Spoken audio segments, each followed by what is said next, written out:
Bonjour, madame. Bonjour. Bonjour, monsieur. Bonjour, monsieur. Quand j'ai demandé à ce couple de vos amis de venir dire un petit mot, il ne faut pas qu'il parle, lui, il est habitué à parler des heures et des heures en classe, mais il n'est pas en classe. Dire un petit mot, ils ont dit ça nous fait tellement plaisir. Alors, je n'ai pas eu à payer. Est-ce que tu as mentionné que c'était un mot positif qui devait être dit quand tu les as invités à venir dire un petit mot? Que le petit mot devait être positif et non pas négatif. Très bien dit. Alors, vous vous connaissez? Oui, on se connaît bien. Oui, très bien. Ça fait longtemps que vous vous connaissez? Je ne suis pas capable de dire, ça fait quand même plusieurs années. Moi, d'après moi, c'est entre 15 et 20 ans, facilement. Ouais. Parce que moi, je l'ai connu au travail. Au travail. Oui. Ben oui, mais ça fait 20 ans qu'on est à la retraite. Ah, ça fait plus comme ça.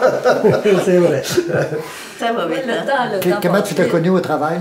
Je l'ai connu à l'école comme responsable de mesure et évaluation. C'est là que j'ai vu qu'il était très professionnel dans tout ce qu'il faisait. Parce que dans mesure et évaluation, il faut être très méthodique au niveau de la commission scolaire. Il faut que les examens arrivent à temps, il faut que tout soit coordonné puis correctement. Puis André, de ce côté-là, il était très méthodique et ordonné et avec un très grand souci du détail. Tu sais, les examens, il n'arrivait pas une journée en retard. Là. Bon, ça, c'est une qualité que j'ai remarquée dès le départ. Puis avec ces qualités, je n'ai pas été étonné de le voir postuler à un moment donné comme directeur du cégep. Je me suis dit, garde, avec toutes les qualités qu'il a, c'est l'homme que ça prend pour être directeur du cégep. Avec le temps, j'ai appris à le connaître un petit peu plus. On a commencé à se côtoyer. Je me suis rendu compte que c'est un homme davantage, en premier lieu, c'est la famille pour lui. Je pense que c'est sa plus grande richesse, c'est la famille. Après ça, comme père et comme grand-père, parce qu'il parle souvent de ses petits-enfants, il les suit dans leur démarche et ainsi de suite, puis ses enfants aussi, il est toujours prêt à leur donner un coup de main. André aussi, je remarque qu'il aime les belles choses. Il n'aime pas les choses qui traînent, il aime vraiment les belles choses, puis ça paraît dans son environnement. Il aime aussi faire plaisir aux autres. André, quand il peut porter une attention pour faire plaisir aux autres, il est toujours là. Aussi, il y a une très grande implication dans son milieu. Je sais qu'il a été au niveau de Desjardins. Il a été directeur du conseil. Président. Président, bon. Au niveau du cégep, depuis qu'il a quitté le cégep, il y a encore une très grande implication. Il y a une implication ici dans son milieu, dans l'Église, et il y en a sûrement d'autres, j'en passe.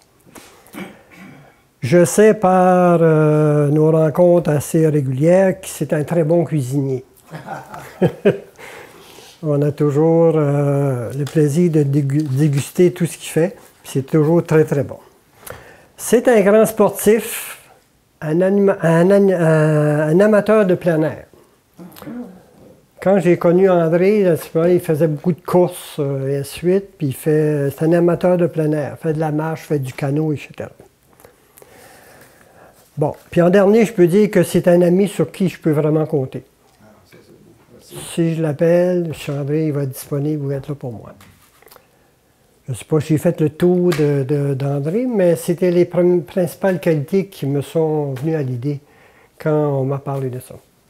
Merci François. Merci beaucoup. Ça me fait plaisir. Moi, si je pouvais résumer ça, Oui. je dirais qu'André, c'est un gars discipliné. Il est allé dans l'armée. Oui, aussi. Ils l'ont dompté un peu. Et ça fait du bien. Je vous laisse, madame, la parole. Je pourrais enchaîner, moi, quand François dit qu'André est un bon cuisinier, bien, Andrea aussi est présente. Puis c'est une bonne pâtissière. Elle nous fait toujours un dessert incroyable. Puis aussi un potage. Oui. Il y a toujours un bon potage. T'as appris ça depuis très jeune, toi, Oui. à faire la cuisine. La boulangerie. Oui. Puis la table aussi, c'est un symbole ici. Hein? La table, et non seulement qu'elle est belle, mais elle est grande. Puis elle accueille beaucoup de la famille, les enfants, les amis. Et puis quand on vient, là, c'est pas C'est pas rien, la table ici, là.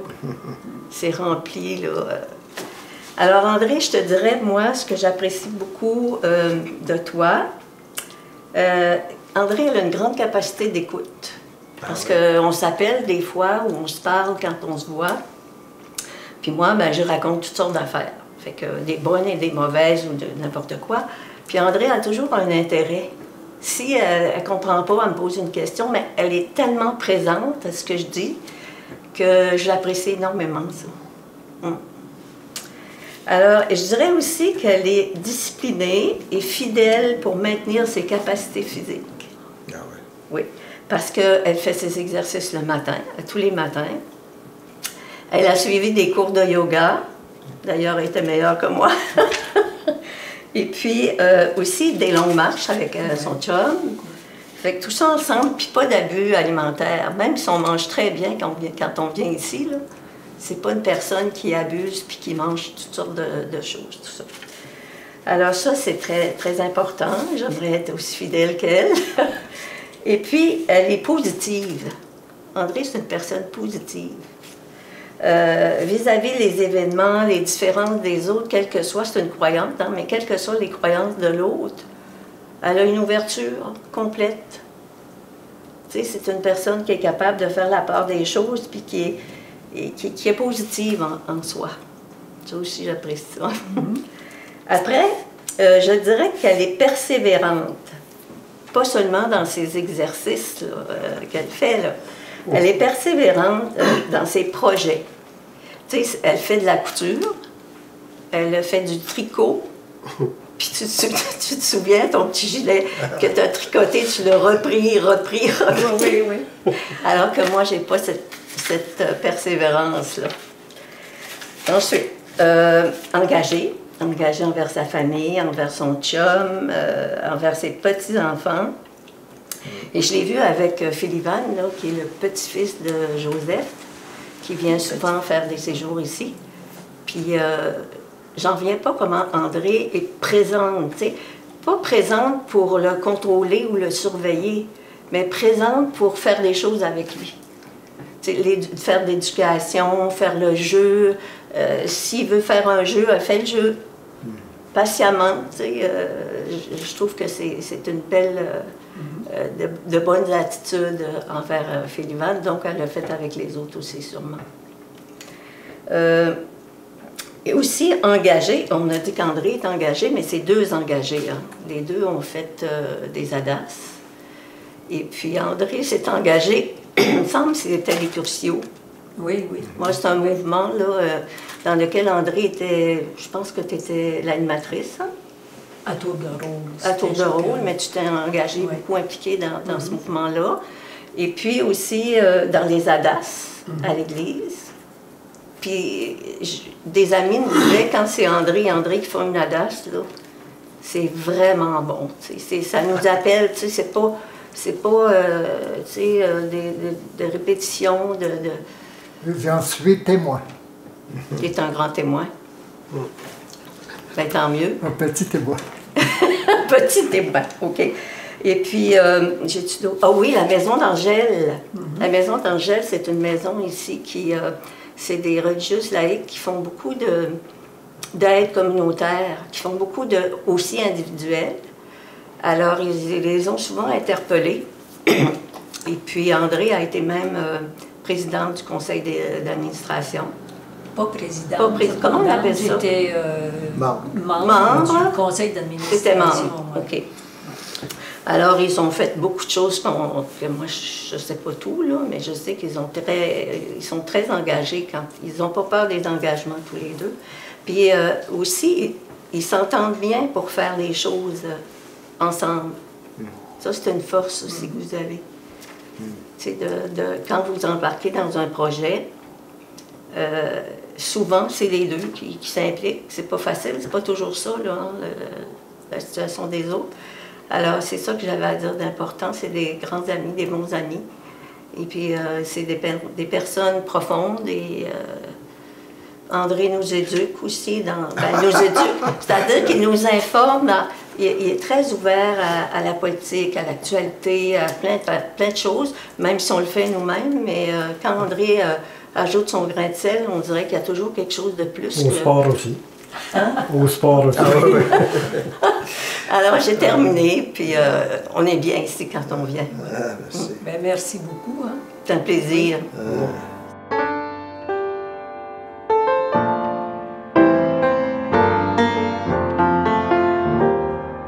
Pierre Lucien, Ouais. vous le connaissez. Ah, Et son épouse André. vient faire le lavage en bas. Ah, ouais, ouais. Je savais ça. Pierre, quand il parle de vous deux, il vous estime terriblement. Ah, Alors, j'ai demandé à il est Pierre, chanceux. s'il avait un petit mot à vous dire. Ah. Bonjour mes amis André et André. Je suis très heureux d'apparaître comme ça devant vous grâce à la magie de la technologie pour vous dire à quel point je vous aime, puis pour joindre ma voix à tous ceux qui ont des bonnes choses à dire sur vous. Moi, je voudrais vous dire que je vous trouve un couple pas mal inspirant. Toi, André, si profonde, si sincère, si généreuse, si intelligente. Et toi, André, l'homme, fort, responsable, avec un jugement que je trouve très sûr, et aussi cette vision humaniste du monde et de la vie. Oui, je vous vois tous les deux comme deux humanistes. Ce que j'entends par là, c'est que vous faites des liens entre toutes les dimensions de la vie, que ce soit la science, l'art, la spiritualité, l'éducation, le plein air, et trouver à travers ça un chemin d'équilibre et d'harmonie pour notre humanité. Ça, c'est pour ça que j'ai tellement de bonheur à converser avec vous. Vous êtes ce genre de personnes qui nous rendent intelligents, on dirait, qui nous donnent des ailes. Merci d'être dans ma vie. Bravo. Merci, Pierre. Ouf. Avez-vous un commentaire à faire? Ah, ben écoute, c'est émouvant ce que Pierre vient de dire, là. Je pense que je vais laisser André parler d'abord. Ben moi, Pierre, on l'aime bien aussi. On aime bien être avec lui. Ah ouais. Des fois, l'été, après la messe, quand il est là, ben, on l'invite à venir prendre une bière, puis manger quelques chips, puis parler, puis ça revient tout le temps sur la spiritualité, c'est bien sûr. Hein, c'est profond, mais Pierre, c'est un être vraiment inspirant. Ah oui. Et Oui. c'est bon aussi qu'on l'ait dans notre vie. Oui. Puis... Depuis longtemps. Ouais, depuis, oui, Oui. c'est des vieilles amitiés, mais des amitiés avec de la profondeur. Oui. C'est pas juste nous qui avons de la profondeur, là. On en trouve chez Pierre énormément, puis il est inspirant. Ah, Pierre il est un messager. C'est un messager de beauté, Pierre. Oui, oui. Pierre, il a Oui. les deux pieds, le corps, le cœur entièrement dans la beauté. Et on ne peut pas parler de Pierre sans parler d'André. Et de toute cette belle famille. famille-là. Oui. Et tantôt, on va parler d'Afrique. Et je te dirais que nous, notre relation avec André Pierre, là, ça remonte à aussi loin que ça, il y a plus de 50 ans.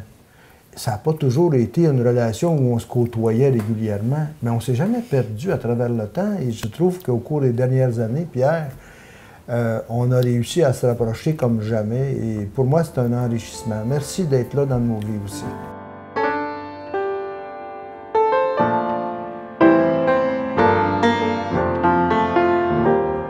Quand on m'a demandé de porter ce témoignage pour mes parents, j'ai tout de suite eu le besoin de me rallier à mes frères et à nos enfants pour porter ensemble la reconnaissance. Cette conscience de soi et cette ouverture à l'autre, quel qu'il soit, c'est un très grand héritage qui nous ouvre des portes sur toutes les cultures. Ça s'appelle l'humilité. Oui, et je pense que nous allons encore avoir recours au mouchoir de pont. C'est ça que tu voulais, René? La psychologie, tu voulais de l'émotif. Je vais sortir la psychologie un peu. Je vais aller mieux ensuite. On a poussé dans de la bonne terre. On a eu la chance de pousser dans de la bonne terre. Ça. Mais fondamentalement, ce sont deux éducateurs. Oui. Alors, on a grandi avec deux éducateurs. C'est drôle, tu sais, de s'en rendre compte plus tard que, OK, nous autres, on a vécu ça. C'était pas que ça, là, mais c'était une importante racine de chacun, de l'éducation. Oui, et puis qui joue dans tout, là. Ouais. Même encore. Oui, encore. Ouais. Oui. Avec les petits-enfants aussi. Là, ils sont juste en train de s'en rendre compte, c'est ça qui est beau. Tu vois le soleil se lever. Là. Je suis reconnaissant de leur plaisir avec moi.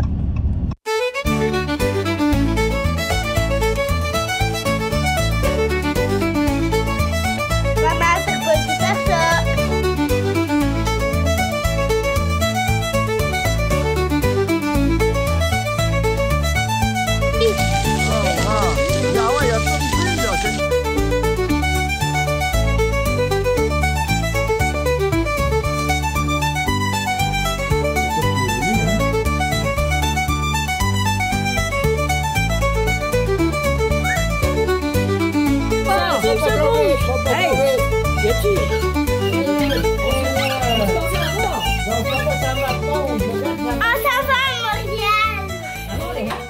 Puis dans notre espèce de salon, ça c'est comme notre partie de salon qui était plus dans l'imaginaire avec les marionnettes, puis avec les histoires que Dédé nous racontait, le Bilbo le Hobbit.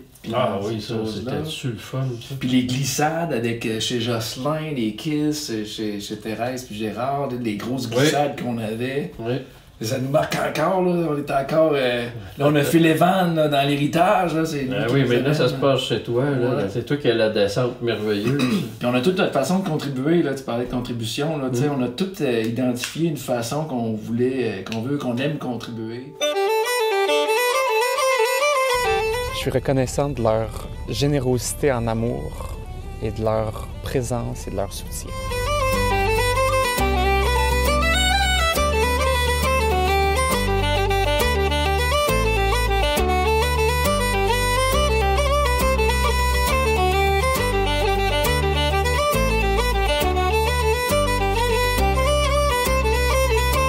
Je me souviens de soirées au Fanal, même quand l'électricité manquait dans le rang 3 du Lac-Saumon. Puis là, finalement, c'est l'occasion d'être rassemblés autour de la table puis d'entendre parler de choses qu'on n'aurait pas entendues autrement. Puis l'île Valade, c'est encore plus intangible puis légendaire parce que papa lui-même ne savait pas il était où.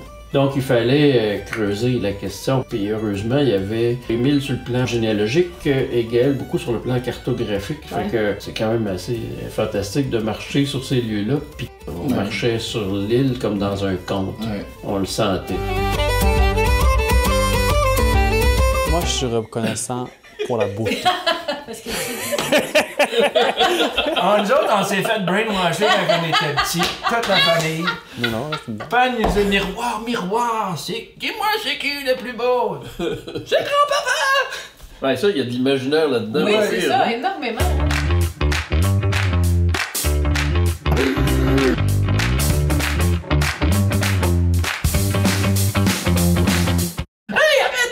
Il a mangé plusieurs bines, papa, à faire des... Ben, il aimait taquiner. Ouais. Hein? Puis maman a survécu à toutes ces années-là. Bravo! Oh, deux! Bravo, papa, t'as réussi, mais... Il nous a enseigné beaucoup, hein? Papa, je dois te remercier pour... Tu sais, il nous a enseigné à... Ben toi particulièrement, oui. Là, dans le salon, en écoutant des films, des regarde films d'amour, Salomon. des films d'amour. C'est comme ça que ça se passe. Ouais, ça a appris énormément avec papa. Fallait que ça soit nommé.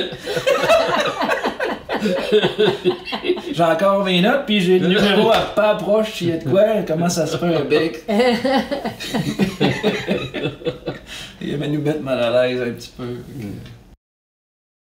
Je suis reconnaissant pour l'esprit d'abondance et de prospérité que nos grands-parents nous ont légué. L'aspect légendaire des Marins, on y a goûté de façon plus directe. C'est la boulangerie. c'est la boulangerie, le grand élément fantastique, rassembleur. La famille, c'était une entreprise familiale, parce que les fêtes de Morin, c'était quelque chose là, chaque année. Tout le temps de papi puis mamie. Il y en a encore aujourd'hui, mais à l'époque, papi puis mamie étaient là. C'était rassembleur. Et je me souviens, en tout cas, de certaines fêtes où on projetait des diapos de la boulangerie, on voyait papi en petite camisole enfournée, et puis là, il racontait l'histoire. Donc, la brioche était au cœur de tout ça. Il y a encore là, il y a plein de valeurs autour de la boulangerie. Puis les histoires qu'ils nous ont contées, les livres, je pensais plus à Dédé a lu plus d'histoires pour enfants des dernières années, là. Mais tu sais, pense à pas en train de prendre sa petite voix, là. Oh oui, hey, oh oui. Des personnages, on a eu pas avec d'autres, là. Le vent. Oh my God! Il raconte très bien des histoires. Oh oui. Je suis reconnaissant pour la créativité que mes grands-parents m'ont laissée. Je sais pas si vous connaissez l'histoire de Escape and Invasion. On parlait d'Outsider tantôt.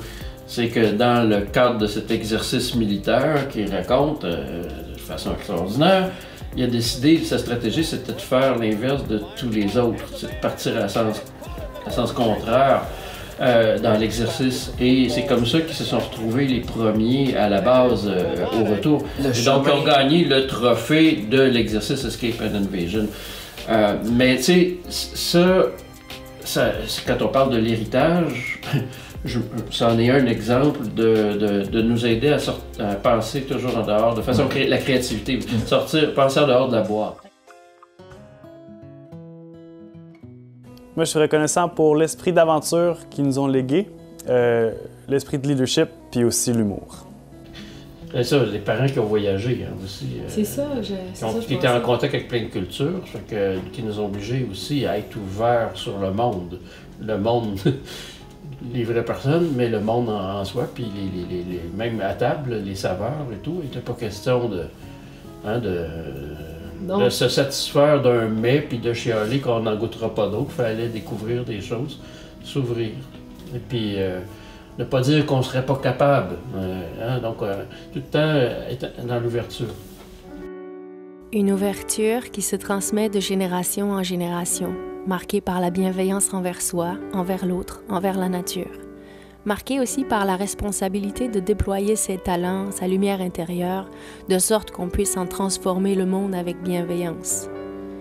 Au final, cette réflexion sur l'héritage me porte à croire que notre plus grande richesse, outre notre humanité, est probablement cette conscience et cette gratitude de partager ensemble déjà cet héritage de votre vivant.